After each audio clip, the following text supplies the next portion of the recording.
This is something I'm saying after solid proof that I'm going to show you, the youth of India, the people of India today,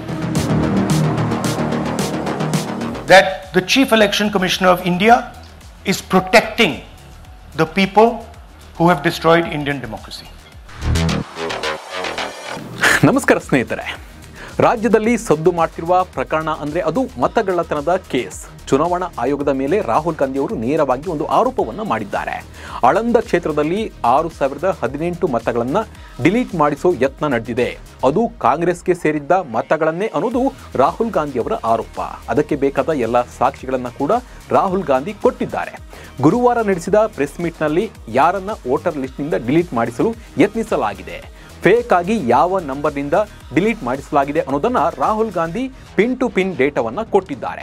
ಇದೆಲ್ಲವನ್ನ ನೋಡಿದಾಗ ಚುನಾವಣಾ ಆಯೋಗದ ಮೇಲೆ ಅನುಮಾನ ಹೆಚ್ಚಾಗಿದೆ. ಇದಕ್ಕೆ ಕಾರಣ ಕೂಡ ಇದೆ. ಹಾಗಿದ್ರೆ ಆ ಕಾರಣ ಏನು? ಅದರ ಬಗ್ಗೆ ನಿಮಗೆ ಕಂಪ್ಲೀಟ್ ಆದ ಮಾಹಿತಿಯನ್ನು ನೀಡ್ತಾ ಹೋಗ್ತೀನಿ. ನಾನು ನಿಮ್ಮ ಶಿವರಾಜ್ ಬಾಣಂಕಿ. ನೀವು ಸುದ್ದಿಯಾನದ ಸಬ್ಸ್ಕ್ರೈಬರ್ ಆಗೋದನ್ನು ಮರಿಬೇಡಿ.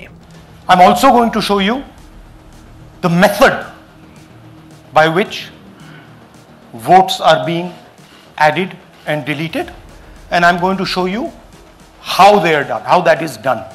ಮೊದಲು ರಾಹುಲ್ ಗಾಂಧಿ ಅವರ ಆರೋಪ ಏನು ಅನ್ನೋದನ್ನ ನೋಡೋದಾದ್ರೆ, ಆಳಂದ ಕ್ಷೇತ್ರದಲ್ಲಿ 6000ಕ್ಕೂ ಹೆಚ್ಚು ಮತದಾರರ ಹೆಸರು ಡಿಲೀಟ್ ಮಾಡೋಕೆ ಪ್ರಯತ್ನ ನಡೆದಿದೆ.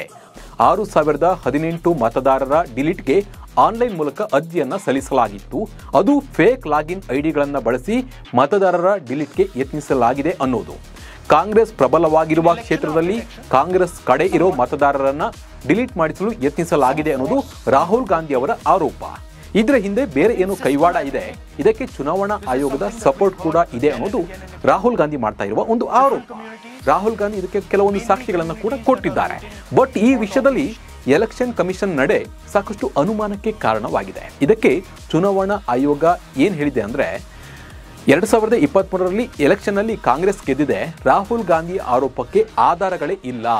ಆನ್ಲೈನ್ ಮೂಲಕ ಮತದಾರರನ್ನ ಡಿಲೀಟ್ ಮಾಡೋಕೆ ಆಗಲ್ಲ. ಆದರೆ ಆಳಂದ ಕ್ಷೇತ್ರದಲ್ಲಿ ಮತಗಳ ಡಿಲೀಟ್ಗೆ ವಿಫಲ ಯತ್ನಗಳು ನಡೆದಿದ್ದು ನಿಜ. ಚುನಾವಣಾ ಆಯೋಗದ ಅಧಿಕಾರಿಯೇ ಈ ಬಗ್ಗೆ ದೂರನ್ನು ಕೊಟ್ಟಿದ್ದಾರೆ ಅಂತ ಚುನಾವಣಾ ಆಯೋಗ ಹೇಳಿದೆ. ಕಂಪ್ಲೇಂಟ್ ಕೊಟ್ಟಿದ್ದು 2023ರಲ್ಲಿ. ಸುಮಾರು 2 ವರ್ಷ ಆಗ್ತಾ ಬಂತು.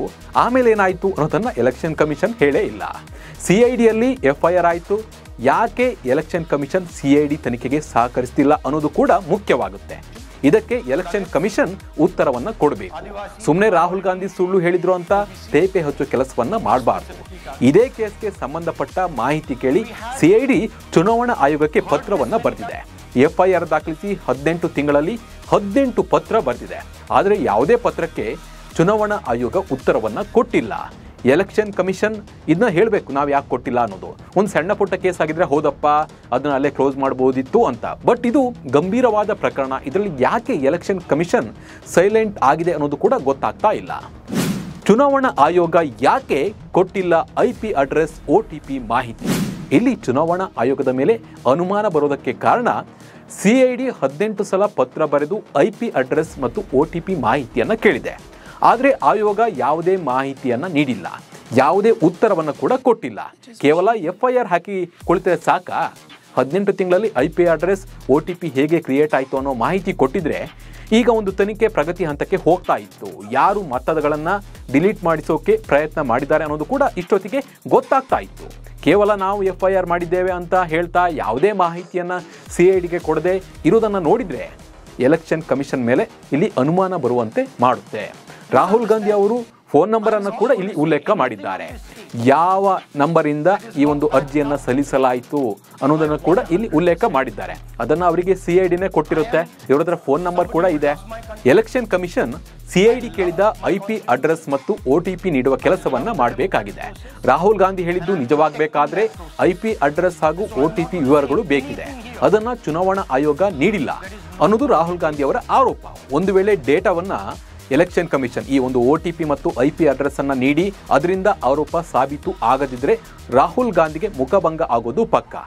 ಅಥವಾ ಇಲ್ಲಿ IP ಅಡ್ರೆಸ್ ಮತ್ತು OTPಯ ಮಾಹಿತಿಯನ್ನ ಎಲೆಕ್ಷನ್ ಕಮಿಷನ್ ನೀಡಿಲ್ಲ ಅಂದರೆ ಆವಾಗ ಎಲೆಕ್ಷನ್ ಕಮಿಷನ್ ಮೇಲೆ ಒಂದು ಅನುಮಾನ ಬರುವುದು ಮತ್ತು ಇವರು ತಪ್ಪಿತಸ್ಥರ ಸ್ಥಾನದಲ್ಲಿ ನಿಲ್ಲೋದು ಪಕ್ಕ. ಇದ್ರ ಬಗ್ಗೆ ನಿಮಗೆ ಏನು ಅನಿಸುತ್ತೆ ಅನ್ನೋದನ್ನು ನಮಗೆ ಕಮೆಂಟ್ ಮೂಲಕ ತಿಳಿಸಿ. ನಮಸ್ಕಾರ.